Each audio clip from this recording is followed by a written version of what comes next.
The Raiders have a major quarterback problem, and unless Antonio Piere Tom Telesco try to fix it this season, I'm not sure that they're going to have a job in 2025. Coming up here on today's show, I'm going to tell you which quarterbacks the Raiders could potentially look at this season to help save Antonio Piere and Tom Telesco's job for next season.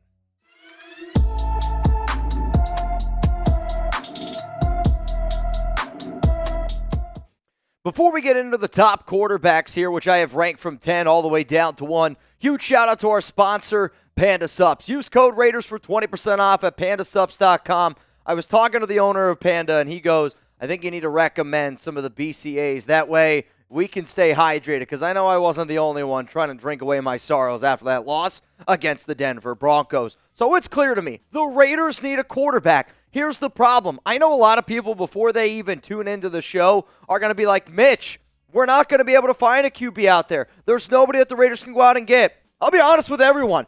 I don't want the Raiders to find a quarterback right now. Like, I think this is one of those situations where y'all made your bed. You're probably going to have to lay in it, because if you try to trade away draft capital that takes away from our ability next season to go get a QB, I want the Raiders to draft a quarterback in the 2025 NFL draft. I want Cam Ward. I want somebody like a Jalen Milroe. I would settle for a Shedeur Sanders, Carson Beck. We need a long-term option, and adding a quarterback this season doesn't make sense for the Raiders. However, though, I can't blame Antonio Piere, and I can't blame Tom Telesco for trying to save their jobs, because the way that this Raiders team looks right now through 5 weeks, even though they only have 2 wins, legitimately, I don't know when they're going to get another win if they roll out Aidan O'Connell, if they roll out Gardner Minshew for the rest of the season. So the way that these QBs are ranked is based on how likely I think it could be that they would save AP and Tom Telesco's job if they went out and traded or signed that quarterback right now. Let's go to number 10 here on the list, and it is Dorian Thompson-Robinson. And realistically, there is only probably like 3 or 4 QBs that I think actually give the Raiders a chance. But I know DTR lives in Las Vegas. If traded, it would cost the Raiders for the remainder of the season somewhere around $464,000.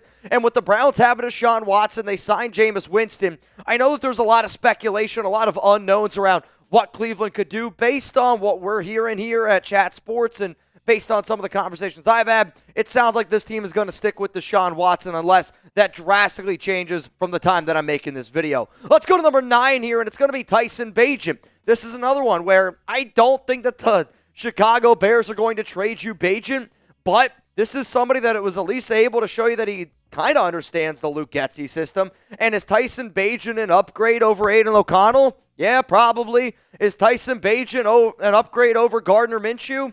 He might be, but at least I know that Bagent can move around a little bit, and he does have at least a little bit of experience with Luke Getsy from last year. The Bears have Caleb Williams. Outside of Caleb, though, they don't have anyone. So for the Raiders to move on and make this trade here, maybe you have to send Aidan O'Connell to Chicago. I don't know what exactly it would be, but this trade would somewhere cost around $646,000. The 2 options we have so far, believe me, I know, they're not very good. That's why this issue for the Raiders, you needed to find a freaking quarterback this offseason. If you want the Raiders to draft a QB in 2025, I am going to start putting out so much content around QBs that we could potentially look at for next season, because it ain't Gardner, it ain't AOC. We're not going to be able to find an answer this season unless we get really lucky with potentially one of our top 3 guys on today's show. Let's go to number 8 here. It's free agency. It's Ryan Tannehill, and this kind of seems to be the name that is popping up more and more often. I'm not sure if Tannehill is a better option than Gardner. I'm not sure if he's a better option than Aiden, but the fact that he's at least a little bit mobile does make me believe that he would be a better option than AOC. Signing him, though, I do think it costs more than what Minshew cost you this season against the salary cap. Gardner right now is $7 million against the cap. At age 35, he's got 151 career starts. If I'm Ryan Tannehill's agent, I go, do you see how bad it is right now in Vegas? If they're calling you, that asking price for Ryan Tannehill is going up, and it's going up. If you want to pay Ryan Tannehill more than what you're paying Gardner Minshew, as somebody who has no idea if he's going to understand this Luke Getsy system or not, then that's your top option in free agency. Let's go to number 7 here on the list. I got Joshua Dobbs, and Dobbs was inactive this past week for the San Francisco 49ers, but I was impressed on how he played last season with very minimal talent around him in Arizona and in Minnesota. Dobbs, I think, can be at least a little bit of a stopgap guy. The Raiders would have to pay him about $1.24 million for the remainder of the season. But again, adding Josh Dobbs is not going to make that much of a monumental difference. It's simply, if you don't want to roll out Gardner, if you don't want to roll out Aidan O'Connell, maybe you can look at another option, and maybe it's Joshua Dobbs. Now, here's the pinned comment, and I need y'all to answer this question, which sometimes I've been saying pinned comment, and we've had close to 5,000 subs this month. If you don't know what a pinned comment is, it's the number one comment on this video.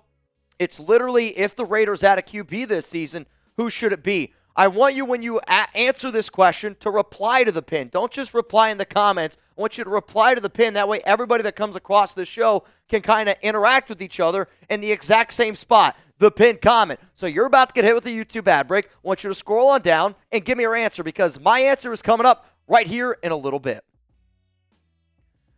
My answer here for the quarterback is, guess what? It's going to be one of the top three. That's where I would potentially look at for the Las Vegas Raiders. And with some of the reports that are starting to just spew out here over the past hours or so, it sounds like number 3 might be the best option. Let's go to number 6, though, here real quick. It's going to be Davis Mills for the Houston Texans. And I was very impressed from what I saw out of Mills in the preseason. He also has at least a little bit of starting experience. You go back to 2022. He is the quarterback, too, behind C.J. Stroud. And obviously, that's not going to change anytime soon. The problem is, though, Houston doesn't have a quarterback 3 on their roster. And if the Raiders, let's get one thing straight here, if they go out and if they add a Davis Mills, a Joshua Dobbs, any of the quarterbacks that I have mentioned, any of the quarterbacks that I am going to mention, you are a dumb franchise if you don't try to trade away a Gardner Minshew, or if you don't try to trade away an Aidan O'Connell, even if all you get is a 7th-round pick in the 2026 draft. Keeping Gardner or Aiden as your QB3 does you no good. So in this case, any team that right now only has 2 quarterbacks, I don't see why that either of those teams would want to trade for Gardner or AOC, but I'm just saying it's something you got to keep in mind. If the Raiders were to make a deal for Davis Mills, they would owe him $2.2 million in 2024. Coming up here, my top 5 quarterbacks who could potentially save Antonio Piere Tom Telesco's job, which AP and Telesco are in a really difficult spot right now. Quite frankly, I almost think that they're in a lose-lose situation, because if the Raiders went out and tried to get a quarterback, I think I'd be a little bit upset, again, unless it's one of these top 3 options that I got coming up here. Hell, maybe even one of the top 4 options, but I don't want the Raiders to go out and get a stopgap guy for 1 year. I don't want just a Band-Aid on a cut. I want us to go out and get a flippin' franchise quarterback for 2025. But if the AP and Telesco don't try to do it, again, I don't know if they're going to have a job next season. I also know this, that Panda Subs, they helped put me to sleep last night. When you watch a football game like the Raiders and Broncos game, I get so worked up, and I go on social media. I tried to stay off it a little bit. Luckily, I went out. I was hanging out with Alex. It was her birthday on Sunday, and I just couldn't go to sleep. I was tossing and turning. Had to take a scoop of the Sleepy here from Panda, and it puts me right out, and I got a great night's sleep. Also, I want to be able to show you guys some of the different protein that Panda has available. They got mint chocolate chip to strawberries and cream, cookies and cream, fruity cereal, campfire s'mores, chocolate ice cream, pineapple whip, cinnamon toast cereal, vanilla ice cream sundae, ice cream cone. I would say right now, if I had to build my top 3 for the month of October, I'm looking at cinnamon toast cereal, very versatile for this month. I really, really like the chocolate ice cream. And then the other one that this might surprise a few people out there, campfire s'mores mixed in with milk. Don't go water.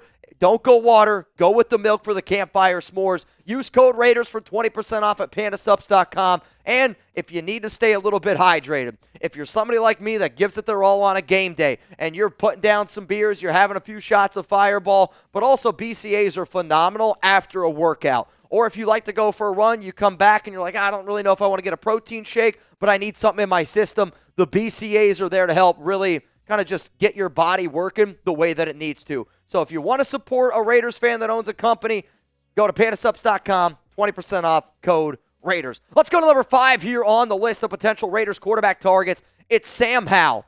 Howell last season was sacked 65 times, and I thought did a halfway decent job in the situation that he was in Washington. And I'll admit, the Raiders are looking for a quarterback that's mobile, can throw the ball down the field, and I do think Howell would be a cheap option that the Raiders could look at. If traded, it would cost the Raiders somewhere around $695,000 for the remainder of the 2024 season. Howell is that backup right now in Seattle, and Geno continuously looks like a pretty damn good, reliable quarterback. If I was Sam Howell, I would love an opportunity to get a start elsewhere, and the Raiders could potentially be that spot. But again, Sam Howell is not a long-term option. Here's where we get into the, okay, if any of these quarterbacks ended up getting traded, I would be intrigued because I do think that there's at least a chance that they could be at least somewhat of an option. And if I'm Antonio Piere Tom Telesco, these are the four guys that I'm looking at. First one coming up near is Hendon Hooker. And just like I mentioned with some of these other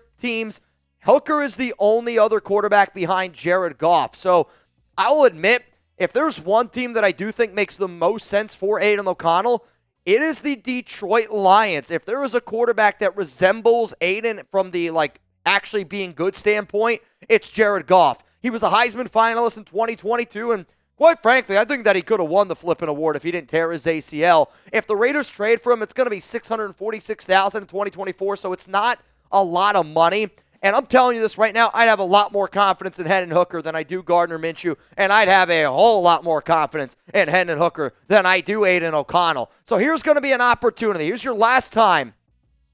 What was the last time that you were legitimately confident about a Raiders quarterback? Like every single week, and I need to know this one down below. Was it just a few years ago with Derek Carr? Was it many, many years ago with Derek Carr? Was it 2002 with Rich Gannon? If anybody says Jamarcus Russell, I might just jump off of the 21st floor here at Chat Sports. So here we go. Let me know down below. My answer coming up after this YouTube ad break.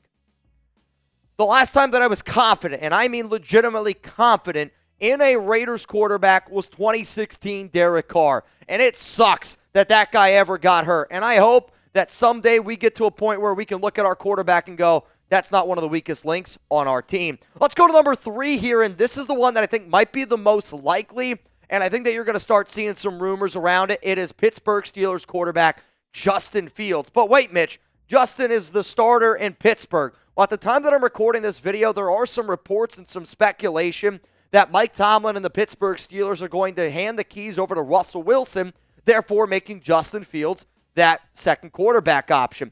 Getsy and Fields obviously worked together from 2022 to 2023. I'll admit it was a horrific marriage, but I do think Justin Fields, with this offensive line, with our running attack right now, with our lack of maybe talent at the offensive line position and the fact that we need a mobile quarterback, you could potentially see it work a little bit differently than what it has in the past. The Steelers, if they go to Russell Wilson, they also want to be able to get some of that extra, draft capital, which I don't blame them, and they need Fields to be able to play 51% of the snaps this season. If you're Pittsburgh and you're 100% confident in Russell Wilson, maybe you trade away Justin Fields to the Raiders. You still make out in at least a little bit, and then you end up getting that 4th rounder instead of letting him sit on your bench, where then you potentially only get a 6th rounder in that Justin Fields trade. The next name coming up here is going to be shocking, and some of you are going to go, well, wait a minute, Mitch. I thought you said this is a list based on QBs that could save Antonio Piere Tom Telesco's job. So why the hell is Bryce Young on this list?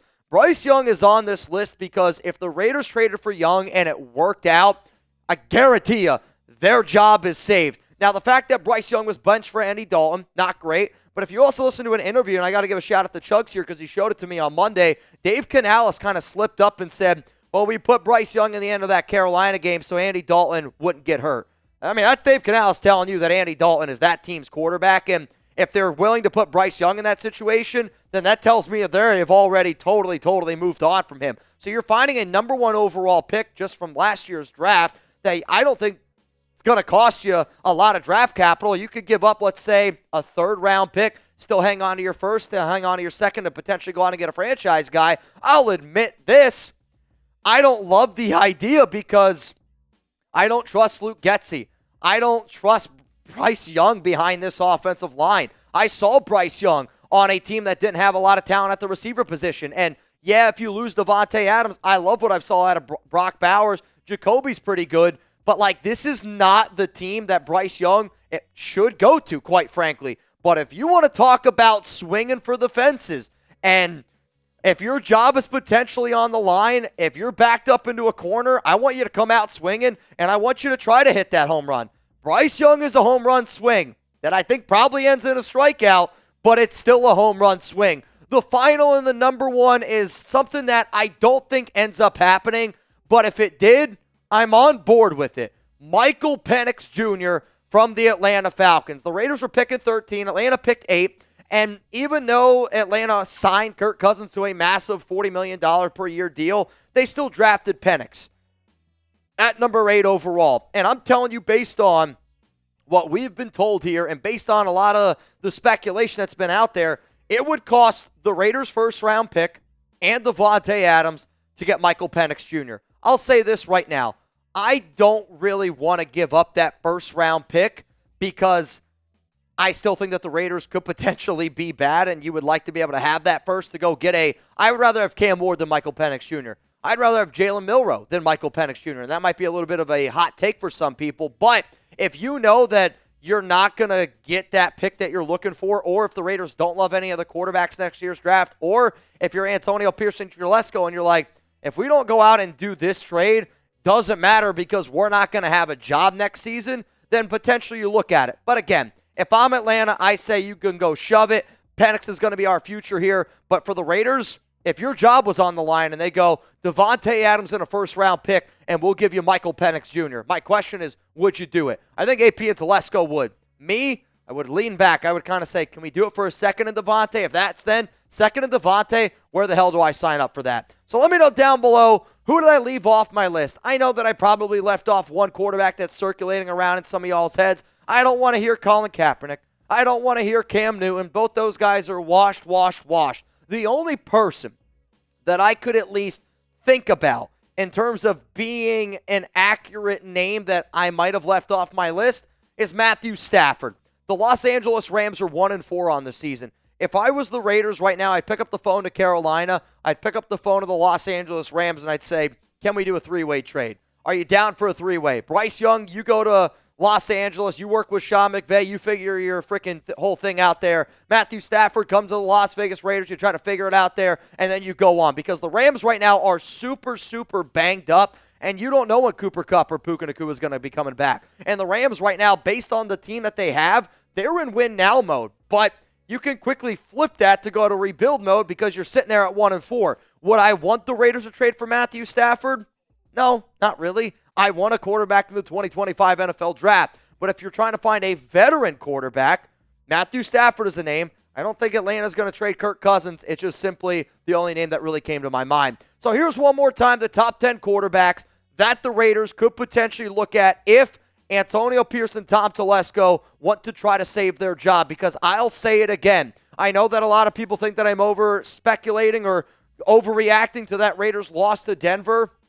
But if you continuously start Gardner Minshew and Aidan O'Connell this season, I do not know if they're going to have a job. There is Antonio Piere Tom Telesco. And I say that because if I was running the Raiders organization and I had a top 5 pick, because if you start Aidan Gardner for the remainder of the year, I think the Raiders are going to be somewhere around a top 5 pick because this defense is banged up. The only game that you were really confidently able to win was the Browns. They look horrendous right now, and I don't know how the hell you had a comeback win against Baltimore. But at 2-3 right now, with the quarterback play that we have, this team is trending towards a lot closer to a top 5 pick, and if that ends up happening, you want to hand the keys to a Ben Johnson, to a Bobby Slovic, somebody who's an offensive-minded coach, and say, all right, go get the quarterback that you want. Let's rebuild this thing. That's what I would do. That's what I want the Raiders to do. But I can't blame Antonio Piere and Tom Telesco for trying to save their job. So if they're trying to save it, go after one of those top 4 guys.